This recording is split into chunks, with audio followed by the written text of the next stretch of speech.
আসসালামু আলাইকুম। সবাইকে একটা বিষয় জানাবো, বাংলাদেশের এই সিচুয়েশনে অনেক জায়গায় এমন হচ্ছে যে তারা জমি জমা দখল করে নিচ্ছে, একজনের জমি আরেকজন দখল করে নিচ্ছে। কারণ কি? পুলিশ প্রশাসন নাই, কিছু নাই, আর্মি নেভি এগুলো আসলে যারা আছেন তারা তাদের মতো কাজ করছেন। তাদের কাছে কমপ্লেন দিলে তারা সেই ইনিশিয়েটিভ নিচ্ছেন বা নিচ্ছেন না। আসলে কি, প্রশাসনে যারা আছেন তাদের কি শুধু শুধু টাকা দিয়ে বেতন নিবে এরকম কিছু? তাদের কোনো ইনিশিয়েটিভ নাই, কিছু নাই। অনেক মানুষের অনেক জমি দখল হয়ে যাচ্ছে, বলতেছে যে এটা কেন দখল করতেছেন, তারপরে বলতেছে যে না এখানে দখল করতেছি আমি পাবো, হ্যান পাবো, ত্যান পাবো। আসলে তারা কিছুই পাচ্ছে না, এটা তারা নিজেরাও জানে। এখন সেই সুযোগের সদ্ব্যবহার করছে।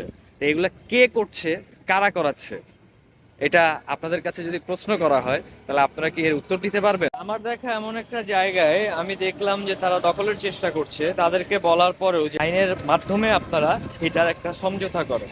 কারণ যিনি ক্রেতা উনি বলছে যে আমি এটা ক্রয় করেছিলাম, তখন এই তারা কোনো বাধা বিপত্তি কিছু করেনি এবং তারা এখানে কখনোই কোনোভাবে আসবে না, এটাই তারা বলেছিল। একটা সময় মৌখিকভাবে বলা হয়, কিন্তু এরপরে দেখা যাচ্ছে যে একটা কোনো কারণে রেষারেষির কারণে দেখা যায় তারা এটা জোরপূর্বক দখল করার চেষ্টা করে, কিন্তু দেশের মধ্যে এমন একটা অবস্থায় তারা সেই জিনিসটা আবার দখলের জন্য চেষ্টা করে।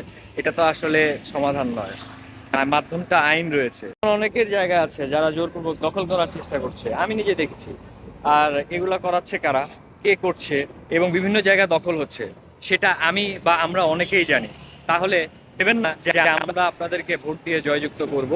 প্রশাসনিক লোকজন যারা রয়েছেন, আমার যে ভাইরা রয়েছেন, তাদের কাছে বলা, আপনারা যদি এসবের বিষয়ে কোনো ইনিশিয়েটিভ না নেন, আপনারা যদি দেশের অরাজকতা বিশৃঙ্খলা এভাবেই তৈরি করে রাখেন, তাহলে আপনাদের বেতন যেগুলো নিচ্ছেন সেগুলা হালালের পর্যায়ে যাবে না হারামের পর্যায়ে যাবে, বা বেতন কি বন্ধ হবে কিনা সেটাও সরকারই দেখবে। ধন্যবাদ।